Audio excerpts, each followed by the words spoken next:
Bienvenue dans la vidéo qui va à présent parler des effets, des filtres. On va donc voir les effets sur Photoshop. Donc je vous ai mis une petite image et on va pouvoir voir comment fonctionnent donc les traitements de photos et les effets purs. Alors pour ça, il y a deux endroits où on peut trouver ça. Il y a même trois endroits.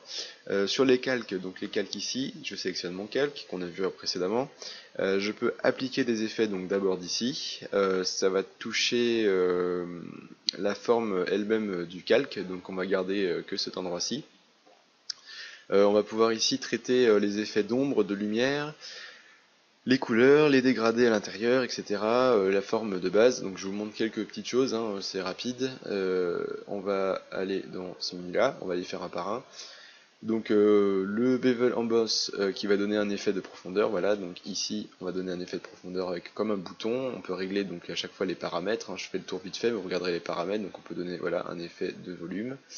Voilà, on peut l'inverser, par exemple ici, hop, on peut passer dans l'autre sens, on peut donner une profondeur, on peut donner un effet, là ça ne voit pas de contour, on peut régler l'angle ici, hop, l'angle de la lumière, donc toujours les mêmes paramètres hein, pour chaque effet, l'opacité, etc., les ombres là.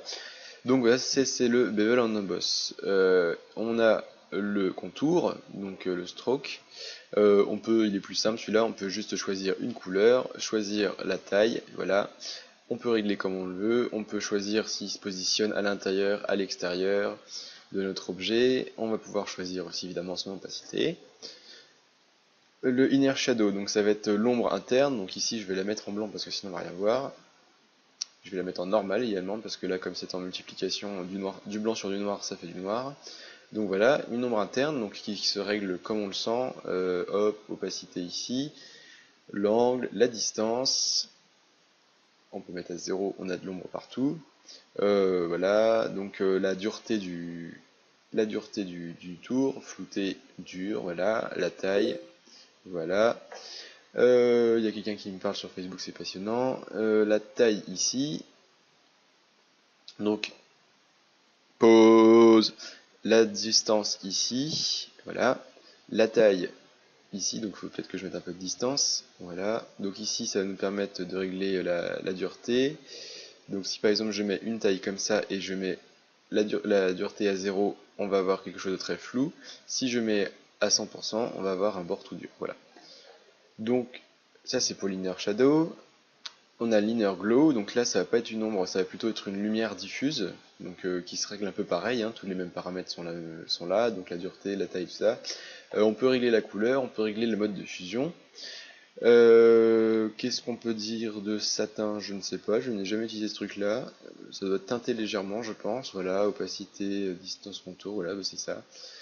Le color overlay, si on veut rajouter un effet de couleur par-dessus, ça c'est pas mal si on veut teinter toute une image, par exemple une photo, si on veut par exemple le transformer en sépia, je sais pas, on multiplie et puis on va pouvoir choisir voilà l'opacité ou alors on peut choisir, hein, ça dépend du mode de fusion. On va pouvoir changer également la même chose mais en gradiente, donc voilà, en effet comme ça. Alors pas de panique, car c'est pas forcément un gradient, hein, ça peut toujours être multiplié voilà, en superposition, donc donner un effet, on pourra essayer en screen. Comme ça, donner un petit effet de teinte. Ici ce sera peut-être plus intéressant de faire ça comme ça, voilà, donc on peut gérer, c'est pas très visible sur une image noire, j'aurais dû prendre quelque chose de plus clair, mais voilà. Donc le gradient se règle pareil comme on avait vu au début dans les outils, couleur, etc. Réglage, voilà, hop, ici, linéaire, radial, angle, les quatre effets qu'on a de base en haut de l'écran. L'angle pour la direction, voilà, et puis la taille, donc si on veut qu'il soit plus ou moins gros. Donc ça sert pas mal, hein, c'est assez utilisé, on peut le faire sur un autre calque comme on peut le faire en effet, parce que ce qui est bien c'est que les effets s'activent et se désactivent comme on veut. On peut faire la même chose avec un magnifique effet voilà, de tampon de motifs. Alors il y a des trucs très jolis, hein, c'est magnifique. Je ne sais pas ce que ça peut faire, voilà, on peut récupérer un peu de couleurs bizarres comme ça, hein, c'est pas très utilisé. On va pouvoir utiliser la lumière, donc on a la lumière interne, on va pouvoir l'utiliser en lumière externe, donc qui s'appliquera au bord, comme s'il y avait une lumière qui tapait sur notre objet à l'arrière, donc on va pouvoir voilà, comme ça donner un effet léger, voilà, comme un objet auto-éclairé, donc dureté pareil, voilà, le bord dur, le bord pas dur, voilà, on a un léger effet comme ça. Et l'ombre portée, alors l'ombre portée très utilisée hein, pour donner un effet d'ombre portée, voilà, pour donner la dimension un peu à chaque calque. Donc ne pas abuser quand même sur ce truc là, parce que des fois on voit des choses très moches. Bien gérer son ombre, voilà, donc là je pense que c'est suffisant déjà un truc comme ça. On a légère ombre, voilà, on sent que ça se décroche, voilà. On peut la déplacer, alors les effets sont déplaçables à chaque fois qu'on fait un effet, on peut le déplacer à la main juste en cliquant et en le sélectionnant, voilà. Donc voilà, pour les effets qui sont ici, donc quand on a fait un effet, par exemple j'ai fait donc une ombre portée, quand j'ai fait mon effet, je l'ai ici du coup, et je peux l'activer, le désactiver, donc soit désactiver tous les effets, soit désactiver l'effet qu'on veut, voilà, ici. On peut également les supprimer, hein, on peut faire tout ce qu'on veut, on peut copier les effets, ça c'est pratique, ici, et les attribuer à un autre calque, par exemple si j'ai un calque de texte, où je mets texte, je vais pouvoir lui appliquer directement en faisant ici une petite copie, je le colle sur le texte, où est-ce qu'il est? Paste layers, voilà, ici, et voilà, je récupère l'effet, même paramétrage de mon calque. Donc voilà, ici les effets, on va pouvoir aussi retoucher les couleurs, donc ici, là ça va plutôt être le traitement de l'image, donc tout ce qui est photo, on retrouve ça aussi dans les traitements d'image ici, dans les ajustements. Ici c'est plus simple parce que si vous traitez votre image ici dans l'ajustement, tout ce que vous allez faire ici, ça va pas être, ça va pas être réversible. C'est-à-dire que si vous faites ça ici, vous pouvez rien retoucher ici. Alors que si vous l'ajoutez en effet, par exemple je fais hop levels, je retouche mes levels, et ici je vais pouvoir l'enlever, le remettre. Donc vaut mieux traiter les effets à cet endroit-là. Donc par exemple là j'ai fait levels, le truc c'est que comme vous voyez, levels, moi je voulais l'appliquer que à Neo Creator, et il s'affiche sur tous les calques. Donc là ce qu'on va faire, c'est qu'on va faire la touche Alt enfoncée, et on va une petite icône qui apparaît, on va pouvoir cliquer juste sur l'entre-calque, hop, et ici notre calque avec une petite flèche ne s'attribue plus que au calque en dessous. Donc on va pouvoir faire le tour des calques, des effets pardon. Donc on a le levels qui va pouvoir régler les luminosités, etc. On a donc les gradients ça ne touche pas, les effets de luminosité contraste. Donc on va tester luminosité contraste ici, hop. Donc luminosité contraste, ici on augmente la luminosité, ici on augmente le contraste. Donc si on descend le contraste à 0, on va tomber dans les gris. Voilà. Si on le met à fond, on tombe dans la couleur plus forte. Voilà. Donc l'effet luminosité contraste ici, on va le supprimer. On va parler, alors les levels, les courbes et l'exposition, ça va être par rapport à la luminosité du coup. Alors que tout ce qui va être en dessous, là, ça va plutôt être sur la couleur. Donc ici, on va pouvoir gérer donc les niveaux, c'est-à-dire les différentes luminosités en fonction de si la couleur est moyenne, si l'éclairage est moyen, si l'éclairage est fort ou si ce sont des ombres. Et les courbes, ça va être pour régler d'une façon générale avec des points, donc de manière un peu plus intuitive, voilà. Donc les noirs, les blancs sont ici, hop, on peut régler la teinte dans les noirs, la teinte dans les blancs. Si on retouche directement l'exposition, l'exposition c'est comme sur une caméra, c'est la luminosité que le capteur prend, donc on prend en luminosité, on baisse en luminosité. Tout ce qui va être ici, ce sont les couleurs, donc traitement des couleurs, donc si on veut passer en noir et blanc, si on veut traiter les couleurs, si on veut transformer la saturation, alors ça c'est plutôt utilisé. Par exemple si je veux transformer un peu, si je veux changer de couleur, voilà, ça va être ici. La saturation pareil, si je veux donner un peu plus de boost ou si au contraire je veux partir dans les gris, je mets à 0.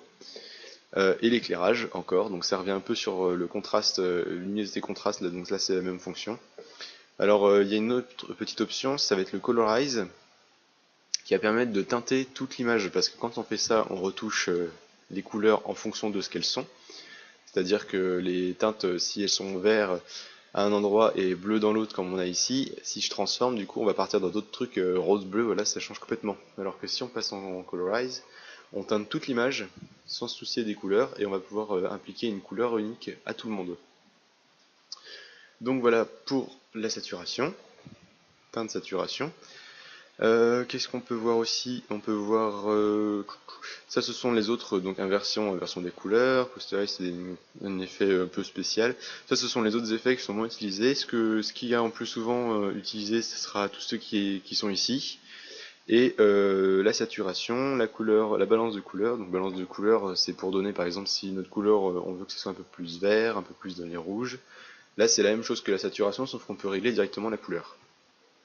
Donc voilà pour les effets.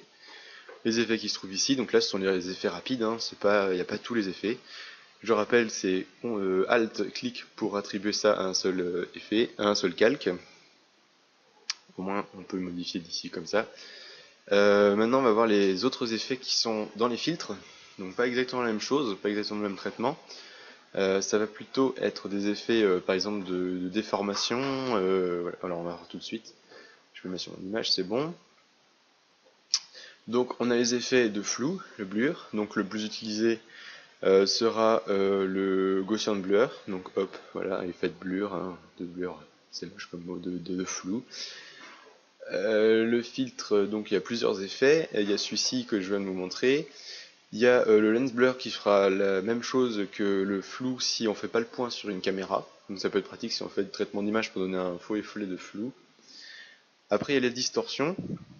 Donc distorsion, toutes les déformations de forme possibles, hein, la wave si on veut déformer en forme de vague, si on veut donner un effet de sphère, si on veut arrondir la forme, comme par exemple sur une GoPro, si vous avez un grand angle, donner un effet de déformation, voilà, comme ça, qui ressort.